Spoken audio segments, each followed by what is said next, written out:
say they want it? Who say they ready? See, you might not like it, but you gon' respect it, cause this is West Texas.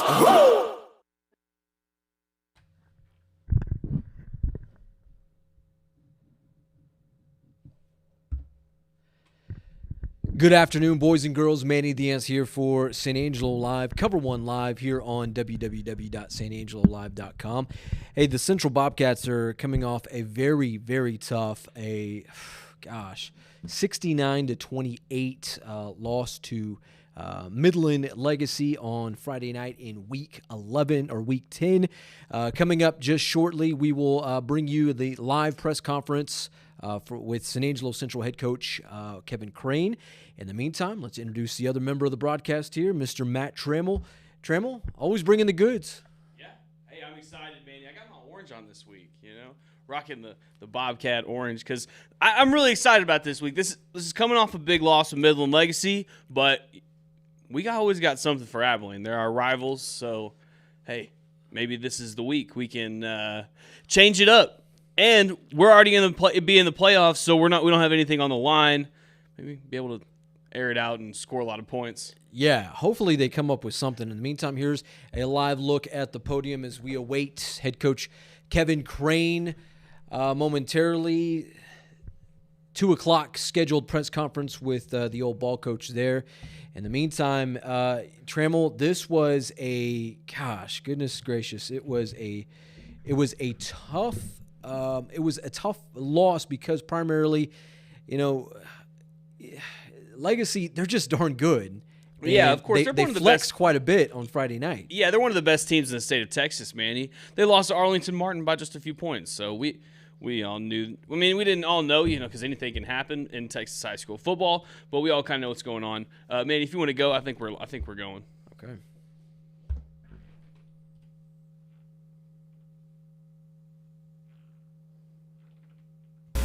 Yeah.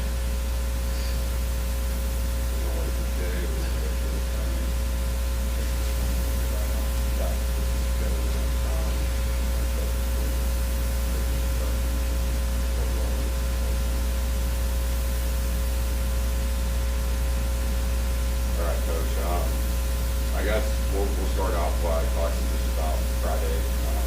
You guys, in that first play of the game, came out attacked them, and it seemed like you guys were able to do some things offensively there in the first quarter that seemed to kind of snowball in that fourth quarter.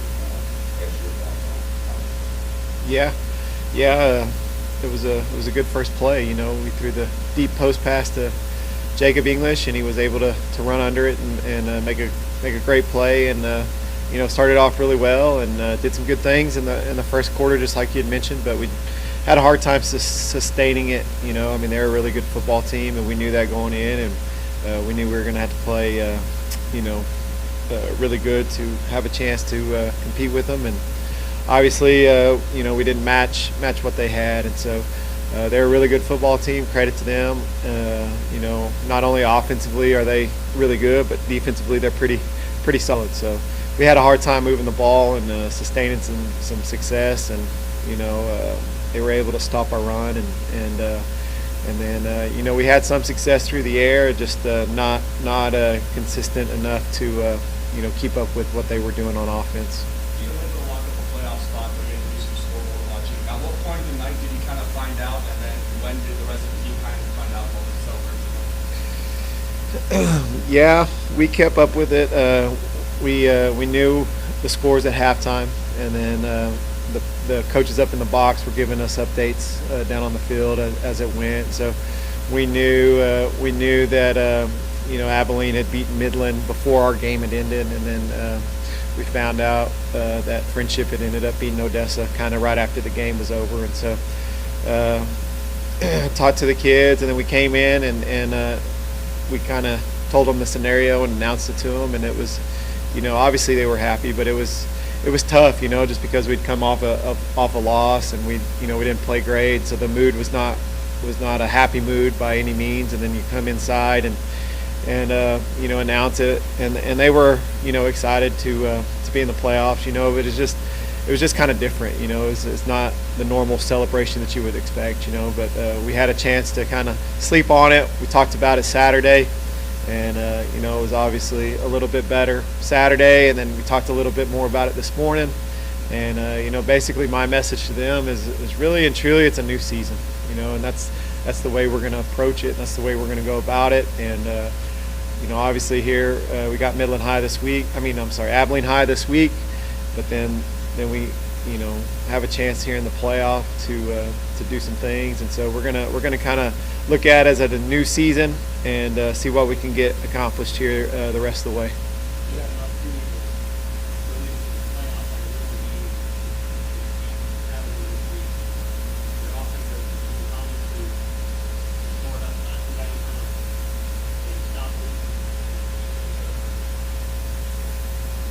Yeah, Abilene High is a great program. They're playing really well on offense. Obviously, the running back is playing well, and over the years, man, they've been such a good team running the ball. And so they get into a ton of formations, different formations, run a lot of counter scheme, which they've always done, and so it'll be a big challenge for us. We're hoping that we can match up. We're hoping that our defense rises to the occasion, and we've played them well over the years, and hopefully we have an opportunity to go over there Thursday night, and that we play well, and it's a competitive game, and so that's what we're hoping for, But like you said, he's a good player. Their quarterback's playing good too, and really their whole team's playing well. They're always good on defense. I have the utmost respect for Coach Fullen and his program over there and what they've done over the years, and so obviously it'll be a big challenge for us. So right now the Paso Eastlake, Yes. Yeah. Seven. Yeah, we feel that's set in stone. So we're looking at next Friday, the 12th, in El Paso. We have to go there, and the time's not quite set in stone, but yeah, it's looking like Friday. And then I guess just getting back to Abilene, you kind of mentioned that it's an opportunity to start a new season with playoffs coming around. If you're looking at it like that, I guess you could say it's kind of like a preseason game or another non-district game. Right. With that being said, this team has showed sparks where it looks like they can hang with Midland Legacy, like some of the big dogs are just there. And then you have moments where you don't live up to that. What is it that you're really trying to see an improvement on, I guess, on that? Well, what we really need to do is just put all three phases together. We haven't done a good job of that this year as far as if our offense has played well, our defense has struggled. And if our defense played well, it seems like our offense has struggled. And so we've got to do a good job of playing well on offense, defense, and special teams. We've got to put it all those phases. We got to put it together, and we've got to do it in one night. And so that's really what we're trying to focus on this week is be a complete team as far as putting it all together. And if we can do that, we feel like we do have a good football team. But we haven't done it very much this year. I felt like first game of the year against Shoemaker, we did it, and when we played El Paso, Montwood week 2. We played pretty well, and then I think we did it against Midland High, and besides that, we've struggled to put all three phases together, and so we feel like if we can go to Abilene, we can put all three phases together and play good on all three sides of the ball. We feel like we've got a chance, and so that's really what we're trying to accomplish this week. When you clinch a playoff spot with any regular season game remaining, it can be hard for a team to stay focused on finishing the job. Having it be such a classic rivalry, does that make it easier to stay focused on we still got one game left? Well, it should. It should. Our guys should be focused. We need to go over there and play well, and we're hoping to do that. We're hoping that if we can do that, that it'll kind of spark us or give us some confidence going into the playoffs. And that's really what we're looking to do. We feel like the bracket, although it's not completely finished, it really sets up well for us. We've got a pretty good draw, and so we feel like if we could go over to Abilene and play well and get a little bit of momentum going into the playoffs, we feel like, you know, we could make some noise in the playoffs and, you know, kind of you know, have a good feeling here at the end of the year, I guess is what I'm trying to say, is like if we can finish this thing out strong, you know, that's what we want for our seniors. That's what we want for our football team. And we talked a lot about it this morning. You know, it's like, you know, we want it for our seniors, you know, that have put so much into this and have put so much effort into this throughout their career. We want it for those guys. And so let's go out there and try to do it for those guys, you know. And so I feel good about our team responding and, you know, finishing out this year on a strong note.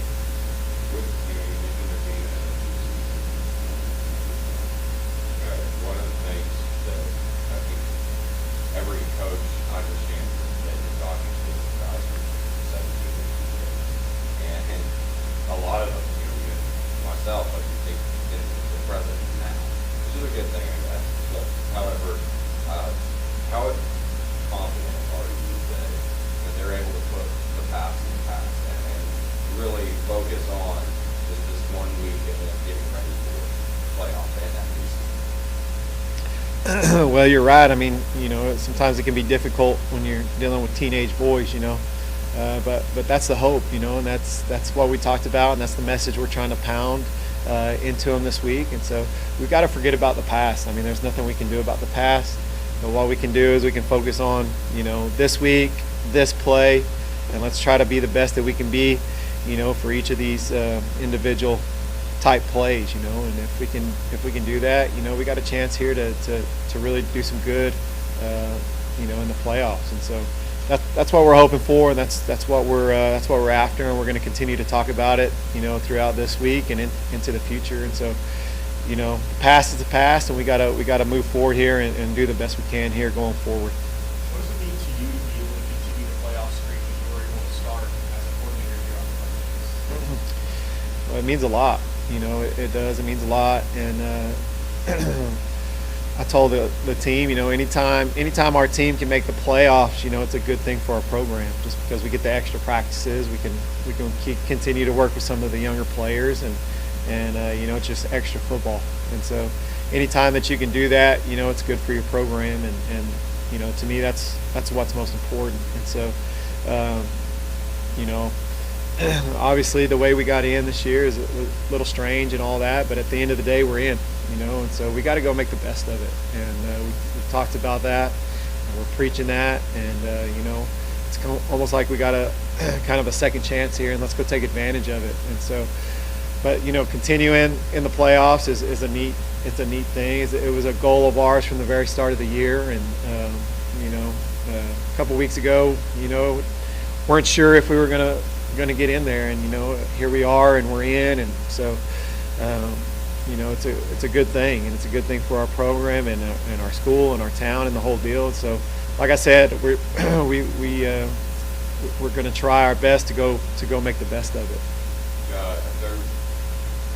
I kind of have an idea, not, you know, an official number, but I feel like you guys are just making this thing next real on the cycle. Right. I guess just talk a little bit about the fact that, you know, I saw Abilene will be dropping more than likely, but, you know, for the most part, the district will stay the same, I would think. Any thoughts about any of that stuff, or is it kind of just Yeah. No, I mean, as a coach and as a school district, you think a lot about it, you know, because you try to make plans for the future and future scheduling and different things like that. But, you know, we knew that Abilene was kind of borderline here the last couple realignments. I mean, their number was on the low end of the 6A scale, and so we knew there was a possibility that one day they could go to 5A, you know.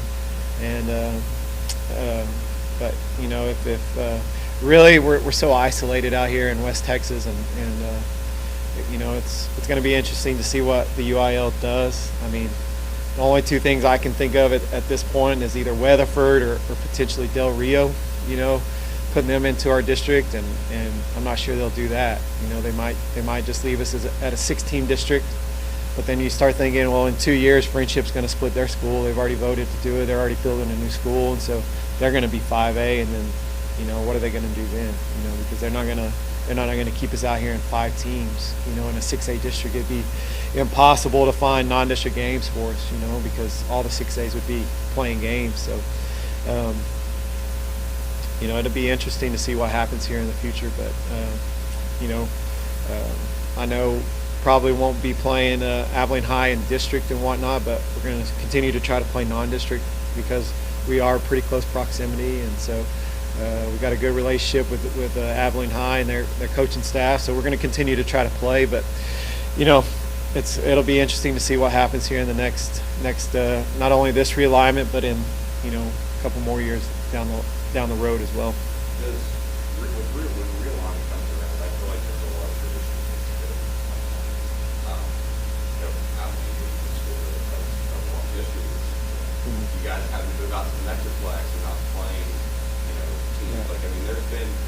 It's gone prior to that as well. But I guess just overall, as someone that is a high school football coach and is been a part of the program now for 12 plus years, it's just the whole realignment process. I know it's necessary, but does it kind of, throw things off because it does get rid of that historical element of things?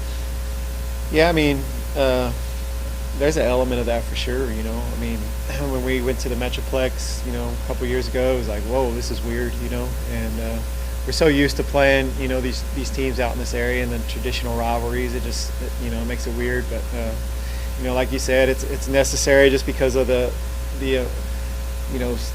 growth in Texas and the growth in certain school districts and things like that. But, it is what it is, but it just, every couple of years, it's just it's kind of like a madhouse, trying to scramble for games, trying to see what district you're going to be in, who you can play non-district, and you make these plans, beforehand. But then sometimes when those packets come out and you actually see your district, then things have to change again, and so on realignment day, it's pretty interesting, and it's pretty wild actually to see what all goes on. It's just kind of a mad dash to try to get things organized, I guess. And but yeah, it's you take Abilene High out of our district, and it's like that's a traditional rival that we played for a long time. And so it'd certainly be different, but really, it's kind of, it is what it is. Nothing really you can do about it. And then last thing on realignment, just the potential of them maybe making an extra classification and bumping some of these really just super schools up to 7A. Is that something that, as a head coach, is kind of still being a lower enrollment 6A? Is that something that makes you feel that interests you at all, I guess? Yeah, it's interesting. There's been some talk about it. Don't know exactly how they're going to do it or when they're going to do it or if they're going to do it, but it would kind of level the playing field just a little bit more. I think it would give maybe potentially some teams out here in West Texas a little better shot at it, just because enrollment and different things like that. But it'll be interesting to see if that comes to fruition. And certainly the year we played Allen, I wish that would have been the case. That Allen would have been like a 7A type of program, and we wouldn't have had to play them. Who knows what would have happened. So it'll be interesting to see what comes about with all that.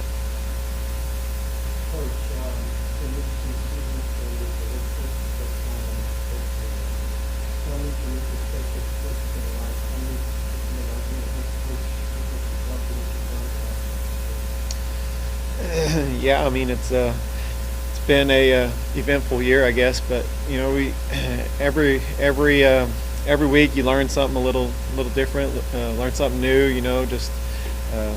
But it's been a good year. It's just obviously we don't have the wins like what we would want to have, obviously. But we're sitting here with the opportunity to get in the playoffs, and we're in the playoffs, and so that's one of the main goals that we have at the start of each year. And then once we're in playoffs, who knows what could happen.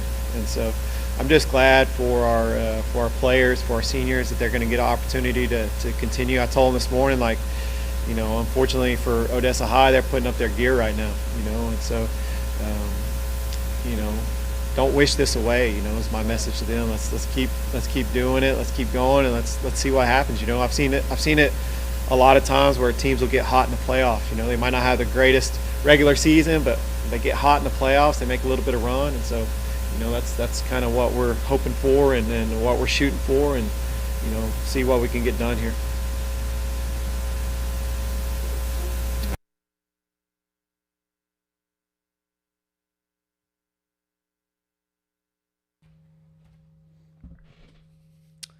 All right, that was San Angelo Central head coach Kevin Crane talking about last week's blowout loss to Midland Legacy, 69-28. It was a very difficult loss in the sense that Midland Legacy, Central's just kind of they've come so far this season, and for the fact that they had to struggle like that against a very good team.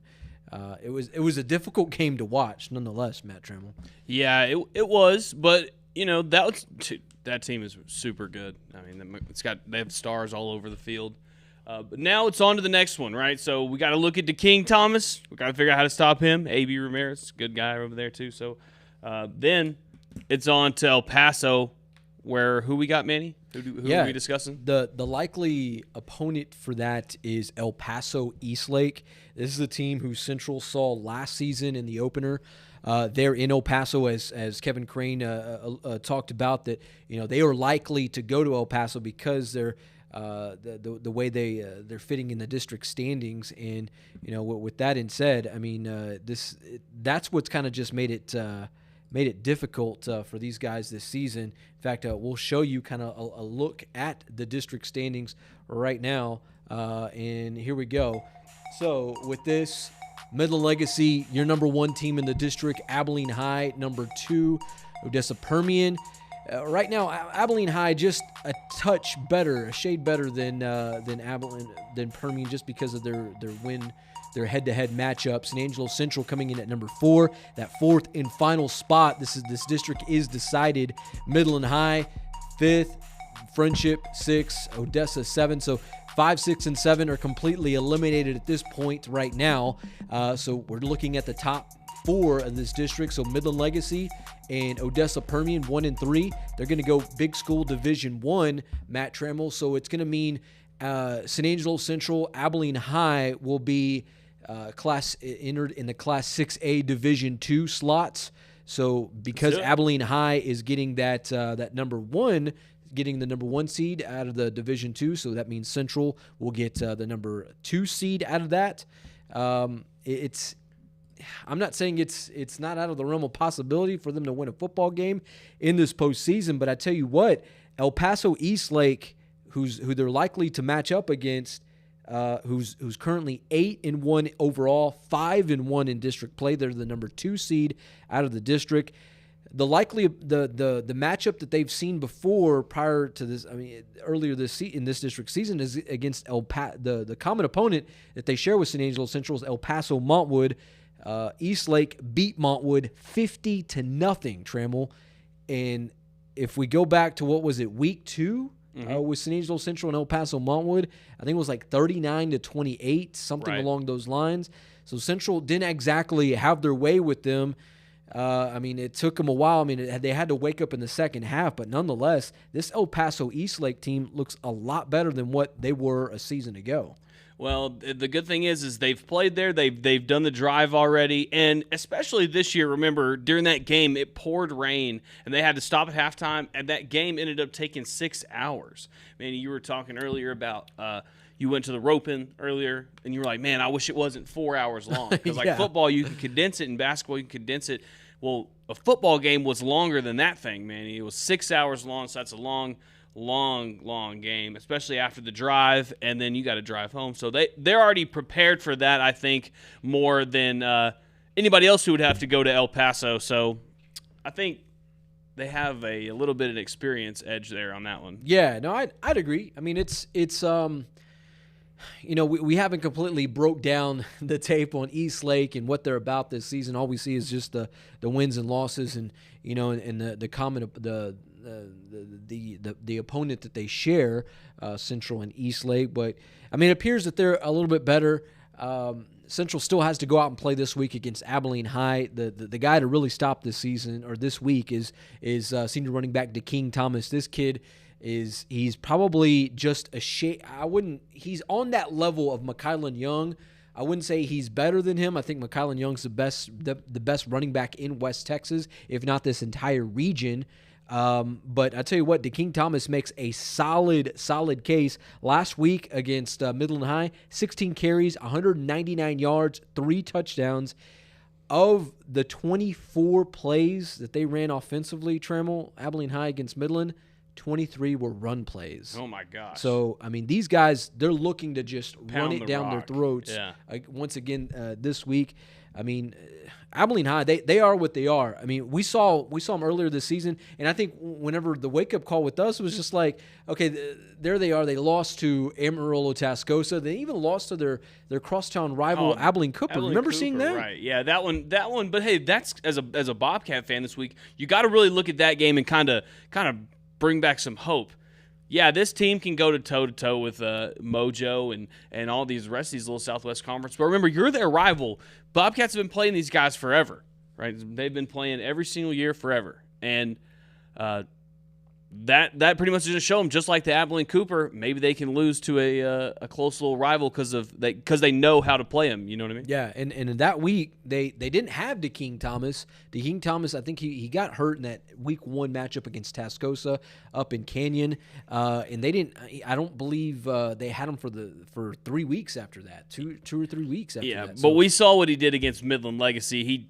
Oh, yeah. God, that game was toe-to-toe good. toe with McKylan. And they almost won that game. So they're very good. They're probably going to make a deep run in the playoffs. So good thing this game is on Thursday, so it'll give the Bobcats more time to focus on the playoff game. Yeah, no, and that's an interesting type of deal. You know, they don't play a whole lot of Thursday games. The last one we saw was in Week 7 against Midland High, and then the one that was the before last one we won, right? Yeah, that was the last one. Yeah, there we go. Right. And then the last one before that was a scrimmage against Abilene. Well, no, that was on a Friday. Abilene Cooper. So the only Thursday matchup that they've had, Thursday game, is Week 7 against Midland High, as Matt Trammell alluded to. It was the only game that they've won in this district season. So yeah, it'll be. I mean, Abilene, they are much improved since those losses to Amarillo, Tascosa, Abilene Cooper. They've kind of gone on a tear since then, certainly to DeKing Thomas. So we'll see what's in store for the Bobcats. Yeah, they'll have to be able to slow him down. Got to contain him. Defense has got to step up this week, and the offense is going to have to score some points because, as we saw in the Midland Legacy game and against Abilene High, the only way you're going to beat Abilene High is if you can just score more points than them, because they're going to score no matter what. So got to contain on offense and put some points on the board. One last thing before we end the broadcast here, and I think it's of noting here. Another member of the media was asking head coach Kevin Crane about the possibility of Abilene High not being in Class 6A in this upcoming realignment, which is very, very possible because they just met the requirements for enrollment to be in Class 6A. They're teetering that Class 5A line. We saw Abilene Cooper drop down a number of years ago, and then so really and truly, I mean, you see Friendship, you see the Midland Odessa schools, and then you see San Angelo Central that have that Class 6A status right now. The only ones you have to go out to is just El Paso because it's a lot bigger city. But the traditional powerhouse Little Southwest Conference, I mean, it's shrinking. Trammell, without Abilene High in this mix of the Little Southwest Conference, how different does that look? I don't know, Manny, because they could always go back to what they did last time. If you think about it, we could be playing in the Metroplex every Friday night. You never know what they're going to do. Everyone's moving out of Abilene or what? I guess people go to Wiley and we know Tuscola now and certainly that whole Tuscola mix. And whenever people are moving into Abilene, they're moving into the south end of Abilene because Abilene Wiley is growing, and then you see people moving further south into Tuscola, which you see. I mean, I think it's only a matter of time before perhaps we see Jim Ned. I mean, they're Class 3A Division I. Perhaps maybe cruise up to that Class 4A mark. Oh man, they'd be in Lakeview's district. They would be in Lakeview's They district. need another. Yeah, they need. They could somebody possibly else. be in a district with Sweetwater and Snyder sometime soon, probably sooner than later. And so with all that traffic that's moving to the south end of Abilene and further and just south of Abilene, it's a lot of people aren't living on the north end. Well, of if you listen to what he was Abilene. saying, he was talking about they were thinking about, well, like not they, I guess he was suggesting that maybe get Weatherford or maybe get Del Rio. Yeah. I guess those are the closest 6As. Right. I guess Brownwood's not they're Yeah, Brownwood's a Class 4A Division I, so they're big 4A. They used to be a big town in that area of Texas, and years ago it was a district game. For with and the you don't Lakeview think any Chiefs. Lubbock school, like what is it, Lubbock Coronado? They're 5A. Lubbock Coronado, Lubbock Monterey, they're Lubbock High. I mean, those are 5A schools. You think Friendship. they could jump to that 6A level? I don't see that. Friendship is and you kind of look at the dynamics of how land development is Cooper? going out there. Lubbock Cooper is an up and coming area, an up and coming community out there. I think they're still a ways away. Friendship is likely to stay where they're at. But I mean, just talk about the dynamics of that. With you look at Odessa Permian, Odessa High, the two locks for Class 6A, Midland High, Midland Legacy. So there's 4 right there. San Angelo Central, there's 5. I mean, they're always to be a Class 6A school. So so if you bring in Del Rio, that's 6, perhaps, and then Weatherford makes the most sense out of that. And then if you keep Would they be a big school Friendship, or small school? Will they be Weatherford? Weatherford, they're traditionally a Class 6A Division II, so they're a smaller Division II program. So, I mean, the dynamics of that, it's really different how the UIL would play with that because Del Rio, they've kind of been in that South Texas area with Laredo and Eagle Pass and those type of that particular district. So it's like, are you going to send Weatherford down to Del Rio on a if you incorporate them on a given Friday night? The travel on that, that's crazy. And you can't even start the El Paso stuff because you can't take one. You got to take them all. Right. There's too many. Right. So you can't do that. Do you just do what they did and just disband we just got the little Southwest Conference back. Right. But do we disband and we just go back with our Metroplex schools that kind of well, same size as I us? think at this point, there's not enough teams out in the Permian Basin, so that there's only 4 out there that are true Class 6A programs. So before Central, where was Legacy and Odessa Permian? So they Who were along up with they were with, obviously it's the Permian Basin. It was Friendship, and they had Amarillo Tascosa in there, if I'm not mistaken. Yeah. Okay. So that's 4, 6. And I want to say, and don't quote me on this, there may have been another Lubbock school in there, maybe perhaps a Lubbock Coronado, if I'm not mistaken. I could be mistaken on that, but I think there was probably at least 7 teams involved in that whole thing with that. So I don't know. I mean, it's once you, I mean, this district realignment will be very interesting to see what happens with San Angelo Central and the Permian Basin, just because Abilene, the city of Abilene, people are moving a little bit south of Abilene now. And it couldn't. I mean, Abilene High could be joining Abilene Cooper in that whole alignment scheme of how they are, and that's a weird. And because in Abilene Cooper right now, they're all with Metroplex schools or Metroplex area schools in that particular district. So, it'd just be weird without Abilene High, to say the least, in that whole thing. Yeah, I mean that's their boys. They don't like each other really, but they kind of do because they've played each other. So. You don't want to lose those guys. No, especially you don't. that's your closest travel. Right. So an hour bus ride is way better than having to go to Midland, Odessa every. Yeah, I would hate to see them having to go down to Del Rio for a district game. Yeah. I mean that would just absolutely. But how good is that Del Rio ball club? Maybe we want them there. I mean, Del Rio's still Del Rio. They're not world beaters by any stretch of the imagination. Heck, Odessa High had their way with them. Now San Angelo Central can't really say too much about that because they got creamed by the Broncos this season. But I mean, traditionally, Del Rio isn't they're not. They have, without being too critical of them. I mean, they're not the greatest team that's played Class 6A football or big classification football in the state of Texas. So I don't know, Trammell. Jesse Fitchett, says in here they need to leave Central and the district they are in alone. So I think what the UIL does this realignment, I think this can be this has a lot of bearing with it. And in fact, we will know.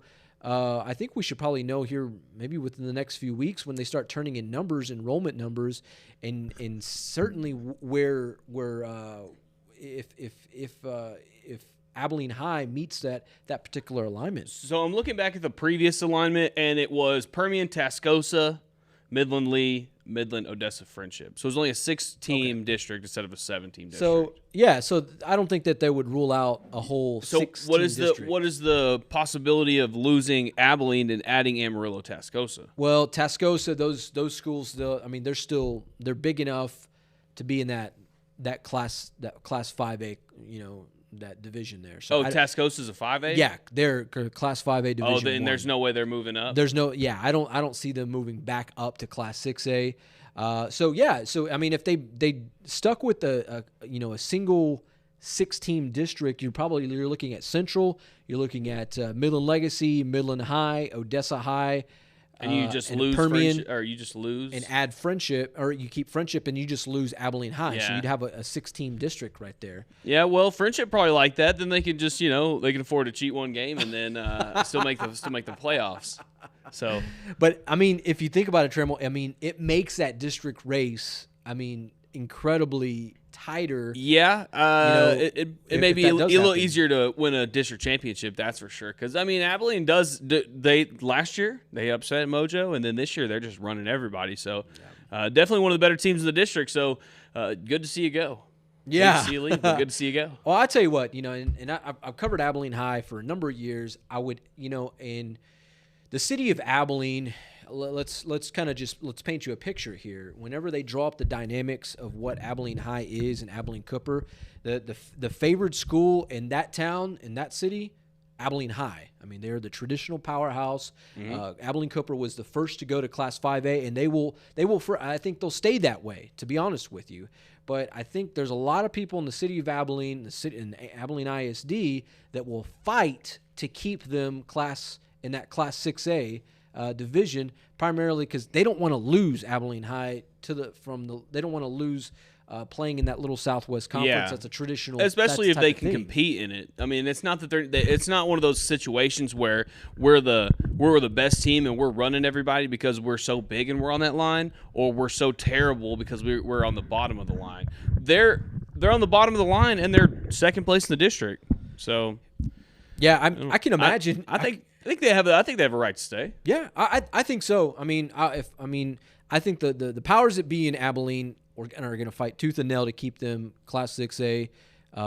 But I tell you what, if they happen to go down to Class 5A Division 1, man, oh man, does that just open some doors for them? Because pretty much the true powerhouse in that classification in West Texas, you're only primarily looking at Amarillo, Tascosa, and that would probably be like a second round type of matchup with that, or third round. You would see that type of matchup there. So, let's see. Another comment here from Jesse Fitchett.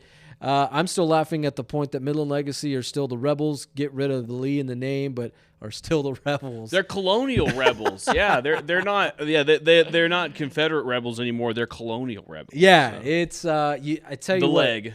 If you saw the bus that Midland Legacy rolled into when they rolled into town on Friday evening, and you see that new Rebel logo, it's very different. To me, I mean, I grew up watching the Cedric Bensons of the world, and that guy, and certainly that program in the late '90s. They were the Lee Rebels. To me, they'll always be the Lee Rebels. Do I have to honor the fact that they are now the Legacy Rebels? Okay, but for me, the high school football nerd, it's always going to be the Midland Lee Rebels. All right, Matt Trammell, final thoughts for tonight, for this afternoon? Well, if we lose Abilene, Manny, that's really going to stink for cover one because we have such good Abilene presence and coverage. We'll probably still cover them, but then we'll have to send stringers out to like Del Rio and Weatherford. That's quite a drive. Yeah, I'd like to see Abilene stay in that whole thing, so we're not having to stretch our travel out with that. Because And neither that are just makes y'all. sense. Yeah, and neither are y'all, and you don't even have to travel anyways because you can just check us out this Friday night. Starts 7:30. Cover One Live. Y'all be there. We're gonna have. We're also gonna have a Thursday game this week too. So Cover One Live will be Thursday and Friday. Yeah, it's gonna be great. Yeah, as Trammell said, so the Thursday game, we're going to focus with San Angelo Central, Abilene High from the historic Shotwell Stadium. We'll have highlights, live scores from that, plus our big Friday game. We're going to cruise out to the Permian Basin, Midland Legacy, Odessa Permian, one of the biggest rivalries in all of Texas. And that one, they're playing for, I would think a share of the district title. Certainly Permian, Midland Legacy would hold on to that one. Yeah. But Permian, that's just anytime that they can upset, pull one on Legacy or the Lee Rebels, if you will. That's always a good day for them. So. Yep, the Rebels, they already got that little Y right beside them, so they've got that thing on lock. But if Abilene wins and Mojo wins, I think Abilene maybe would cut a little share into it. I don't know. No, Abilene would get a share of that district if Midland Legacy were to fall to Odessa Permian. Trammell, I don't see Legacy losing that game. And I don't see Abilene winning this game. So I think it'll be safe anyways for the Rebels. Let's see if the Bobcats can't pull it out. Yeah. What do you think? Yeah, well, we're always rooting for the Bobcats. That's for sure. They're our hometown team. So, all right. It has been fun. It has been real. We always enjoy the time with Cover One. This has been a special presentation of the Cover One Live Kevin Crane press conference this afternoon as he talked about this week's matchup against Abilene High. All right, for Matt Trammell, I'm Manny Diaz. Please join us on Thursday for special edition coverage of Cover One Live from Abilene Shotwell Stadium, the San Angelo Central Bobcats, and Abilene High Eagles. Until then, good night. God bless. We'll see you on Thursday. Who say they want it? Who say they ready? See, you might not like it, but you gon' respect it, cause this is West Texas.